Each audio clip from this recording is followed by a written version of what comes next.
Welcome to another episode of Voices. I'm your host, Keston Jones.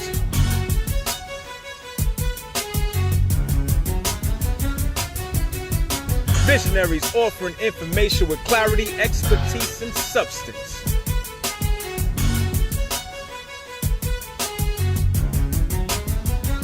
We are content experts. Let your voice be heard.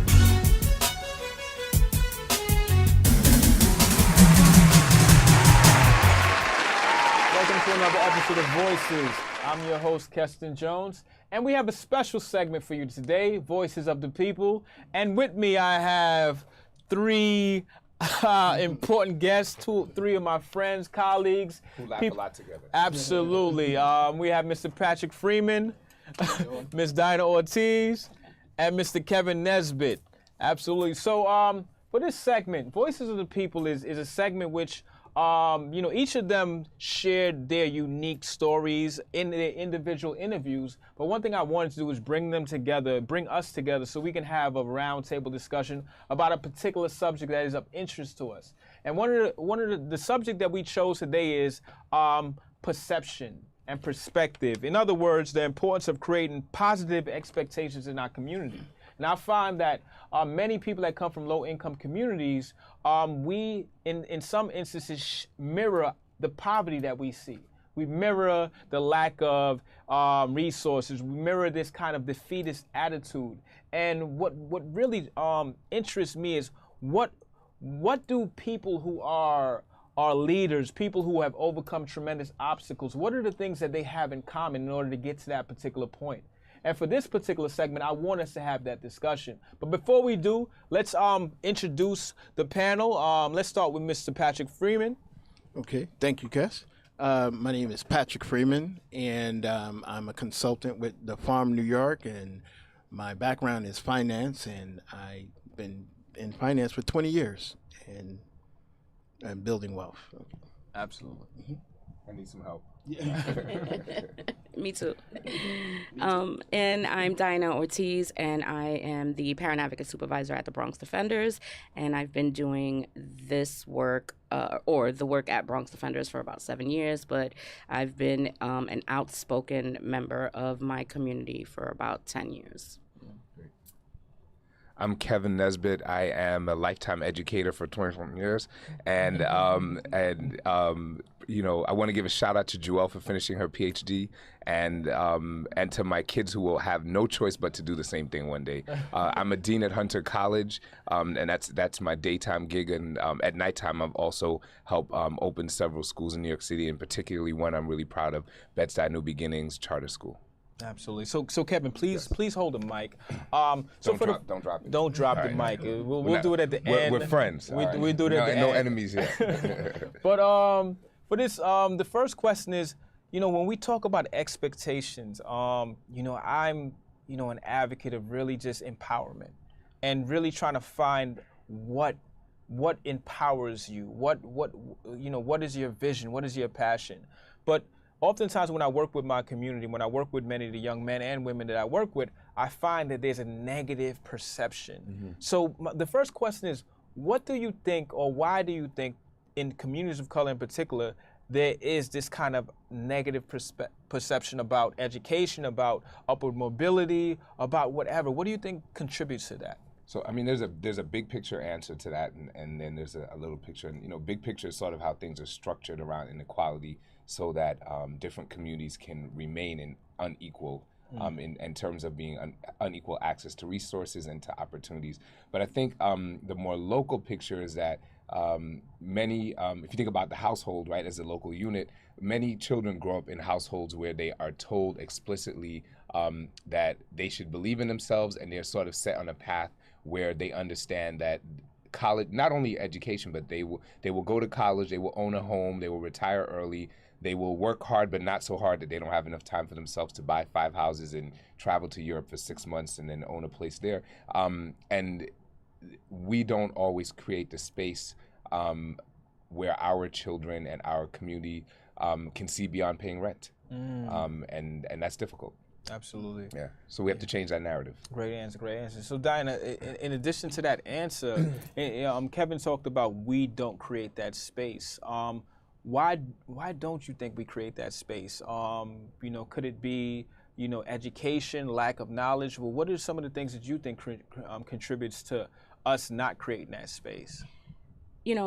Just thinking about what Kevin said about the bigger picture, right? If you walk into any community, any poor community of color, what's the first thing that you see coming out of the train station is a liquor store, right? And so that's, you can count, one on every block. That's not something that you see in the affluent areas.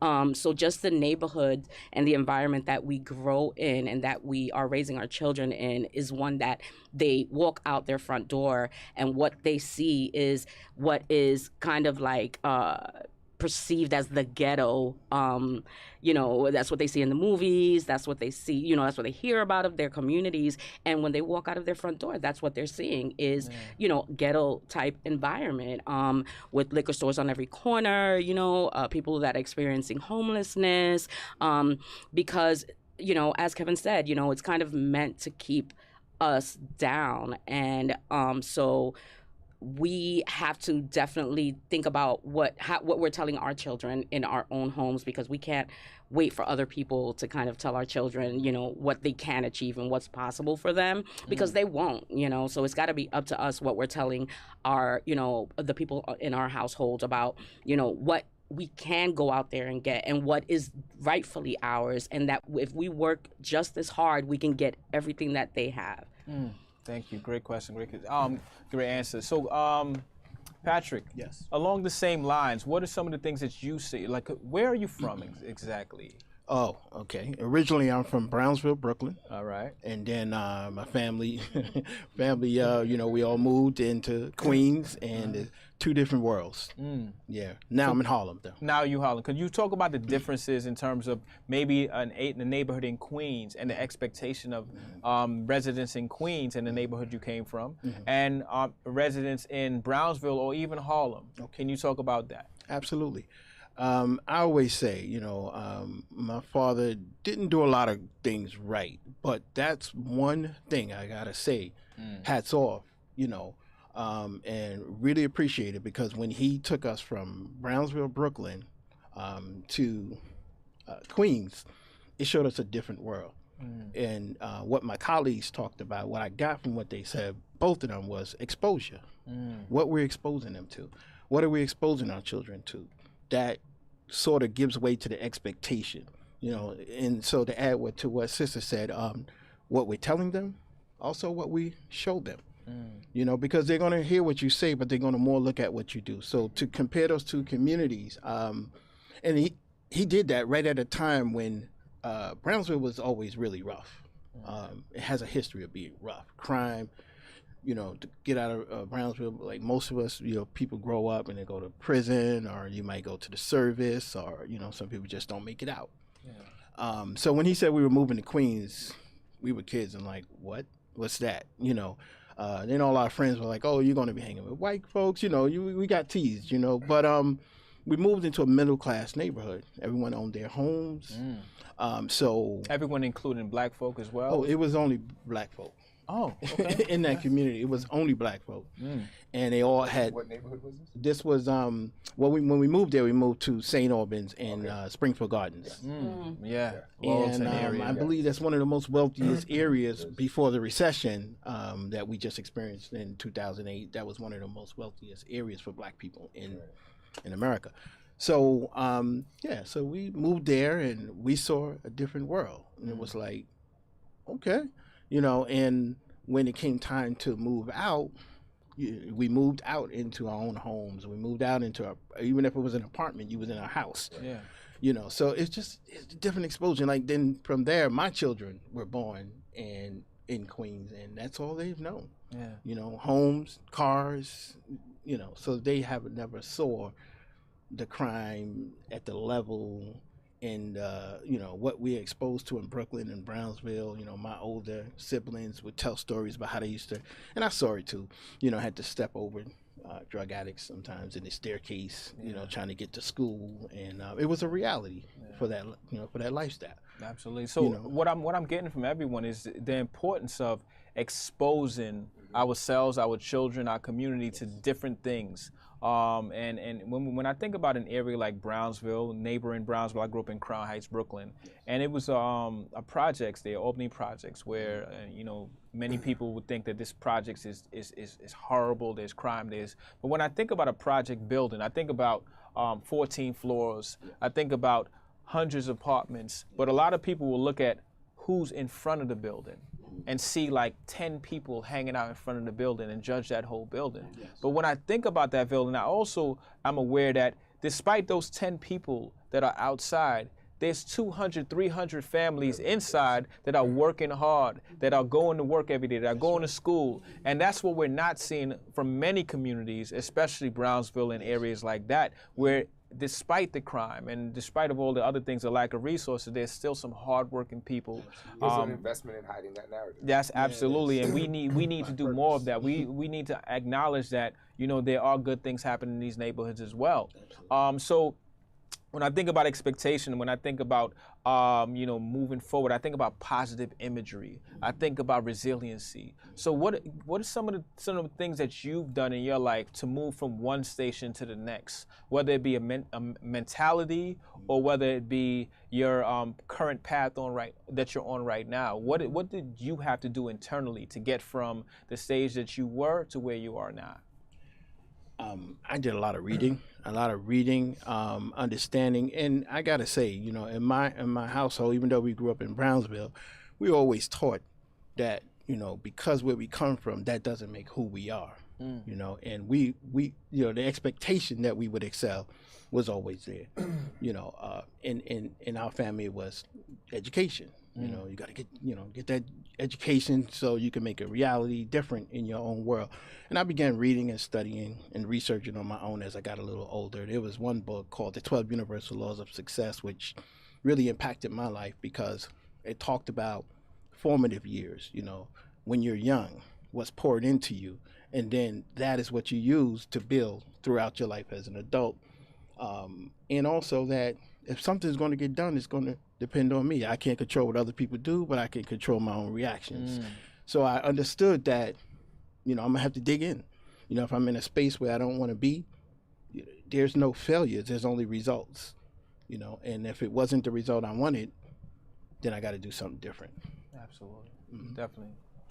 Dinah, same question, like, yourself, overcoming obstacles and where you are right now. You're a force. You're someone that is often called upon to elevate and to turn it up and to support and empower not just women but whole communities. What are some of the things that you had to do internally to get to where you are today? I had to believe in myself. First and foremost, we were talking a little bit about, the crime in the areas that we come from, but that crime is there because there is no opportunity, right? And so even those that are committing these crimes oftentimes to feed their families. They're doing it because, there's no income in the household and they have to bring, food for the day. And so, it's about believing in yourself, and we don't have people that will kind of tell us, hey, it's possible, you can do this, you can accomplish this, right? And so I had a couple of people that told me that in my life, and they didn't come from my family, right? Because that's also a truth in communities that we come from, that there is that kind of like that vision of the family, or that portrait, of the family that is just like the mother, the father, and a big bunch of siblings, and a very close, tight-knit family. And I had all of that, right? But I wasn't very close to those people in my family. So the people that actually gave me kind of the, the ability to believe in myself were outsiders, sorry.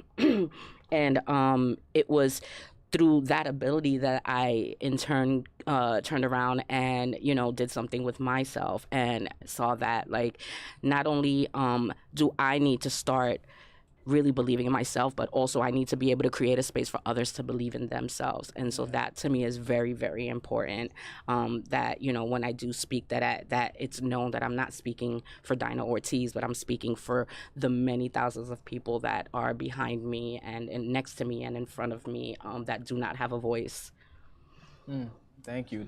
And again, that's the reason why we have voices. That's the reason why this show that's the reason why this show exists, for people who are content experts to be able to speak to some of the issues that we currently see. So Kevin, same question. I mean, what are Can some I of say the, what they said? I can just say I mean, A and B. you can certainly you've been wanting to drop this mic for the longest. But you certainly whenever you do speak, you share some insightful information. So you know, as a person of color that is constantly or routinely in spaces where you're the only person of color, can you talk about, you know, the expectation that others may have had of you, whether you maybe not as, you know, resourceful or smart enough to take this position or what have you? What some of the things that you had to overcome in order to reach the point that you are? So I think like all of us, we've had different challenges. Some of mine in particular, they were, so the first one was a weight challenge. I was a real fat kid. And as I'm looking at myself on the mic, I'm now becoming a chubby adult. I gotta fix this. But I was, and that meant that I didn't go outside as much. Yeah. It meant that I didn't engage as much. And there are pluses and minuses to that we've kind of highlighted here, right? That you're not as exposed to the streets at first, but on the other hand, you're also not exposed to the streets, and there are good parts of the streets, right, where you learn about resilience and who you are. So the first struggle was sort of figuring out how to defeat the demons that make you want to eat and stay inside. But the second thing was that I wasn't I was very bright, but I wasn't a great student. And so to kind of go back to what Diana said, I had to have Dinah. I'm sorry, Dinah. Miss Ortiz. To go back to where she was speaking, I had to find a network of supporters that were both inside the house and outside the house. And so, you know, I have, as I've said, two I like to say it's Jamaican is the reason, because that's how I think of it, but it's two supportive parents, and they helped me to move beyond the fact that I did not want to do well in school, to understanding that the only way I would make something for myself is if I began to do well in school. Even when I got to NYU, right, we're here filming at NYU, and Shout out to NYU. Shout out to NYU if I didn't say that. And I'm an alumnus of NYU, but when I got here, I remember my advisor looking at my transcript, and he didn't understand what these things were. And he said, "Oh, so what are all these 4 zeros, 4 5s, and 5 5s at Brooklyn Tech that you got?" So I'm at Brooklyn Tech, so clearly I can take a test, but I have these things. And he said, "Those are course codes, right?" And I'm like, "No, those are my grades." 45 out of 100. He said, "No, it doesn't make sense. That must have been like the course code, and 5 times over. That's not a course code. That's my grade. 45 out of 100, final grade in a series of classes." But here I am at NYU. So I had to find a mixture of what my colleagues have said, right? Some strength inside, but also definitely connect myself. And I've been fortunate that I almost feel like I've tricked people. I have this host of people that find me to be amazing in a way that I don't actually still see myself. Even the fact I'm here with all these wonderful people, it's always a kind of a shock to me when I arrived there. The same way with parenting, and those of us who are parents will always, we have that feeling. I look at my kids sometime, and I'll turn around and I say to Joelle, I'm like, "Yo, these are our kids. I made them. Like, what am I doing here? I want to go to the bounce house." Like, I'm responsible for these two people, and then I try to do the best I can. So, again, I sort of had that backdrop with a mixture of internal and external support to help me get beyond the hurdle. And I think it's something for all of us. It never fully goes away. You're always still sort of fighting, not those demons, but you're still working towards what it means, to your explicit question, you know, to be a person of color in a setting where many people ask you, and once they're your friends, they tell you, "Oh, wow, I'm surprised you're here." Yeah. Because we're not set up structurally to be in the room with other people that look like us, and so when we're there, it's a shock to people, and you know, you have to kind of remind them that you belong at the table, and that we're actually all better because we're at the table together. Yeah, I think that's very important. And one of the things that I often talk about is the importance of cultural diversity. You know, importance of us being more diverse. You know, my current role as an adjunct professor, I'm often teaching students who don't look like me, Right. and are surprised when they see that, you know, Professor Jones comes into the room and it's like, oh God, it's a black guy. Right. But during the semester, and in New York City, you're not in the middle of America. You're in New York City. And In New York City. and it's happening right here. Absolutely. So, you know, during the semester, it's like this is a nice change of pace for them. They're hearing another voice. They're hearing another perspective. They're not seeing, you know, when they look at the African American male, some of them may think the 6 o'clock news or somebody who's going to mug them. So they see a different perspective. So I think representation is very important as well. You know, this particular topic is one that we often, especially people of color, we talk about. We talk about the expectation that we have for ourselves and the expectation that other people may have of us. But in closing, can we do a little foresight and foreshadowing in terms of the expectations that you have for your career, and, you know, allowing yourself to be an example of future pursuits, whether it be educationally, business-wise. Like for me, I'm the founder and the director of the FARM, the Foundation for the Advancement and Rehabilitation of the Marginalized. And in thinking about this organization, which was founded in 2014, I thought about a farm. I thought about the importance of harvesting fruit and produce and resources. But in order to do that, we have to plant seeds and we have to fertilize and we have to think about our community as a garden. And what kind of crops are we striving to reap? So in terms of my expectation is for the farm to be an organization that is a household name in this community, and we're able to serve you know, hundreds and thousands of people in a tangible way that has cultural diversity as at the root, and understands that family is not just women and children, but fathers and mothers and children and grandparents, and how many of our communities are not constituted in the way that the book might see our communities. But no, we do the best that we can. Based on all the societal and structural issues that we've talked about. And we need to look at our communities and look at our families in the diverse way that it is, and come up with solutions that are beneficial and more suited for that community. So what are some of the expectations that you have moving forward? So again, back to tricking people. I don't have a 5-year plan, and I don't have a 10-year plan, or even a 15-year plan. I have some concepts or things I believe in that I think will allow me to get there. So I try to surround myself with people that are smart and are doing interesting things and are curious about life. People who haven't given up and said, I figured it out. We haven't figured out anything, because you just haven't. And when you get to the end of your journey, or if you've watched someone at the end of their journey, you understand we haven't figured out much.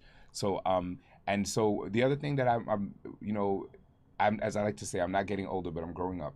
And I love joy and I love being happy. And it's so important to me to understand how quickly this is moving. Like when I look at my kids, when I look at my family, I look at my aging parents who are still a blast to be around. It's important for me to spend time doing things that make me feel happy. Part of it's finding meaning in it, but part of it is laughing a lot. Like if I'm not laughing, I shouldn't be doing it.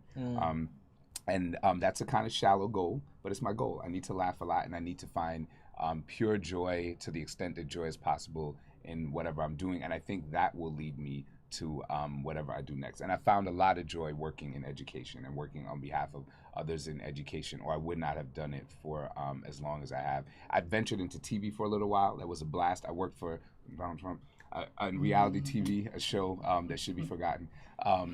But I left that and went back to my roots, because that was where I found joy. I found adrenaline and all other sorts of stuff working in TV, but I found joy when I went back to education. Absolutely. Oh, wow.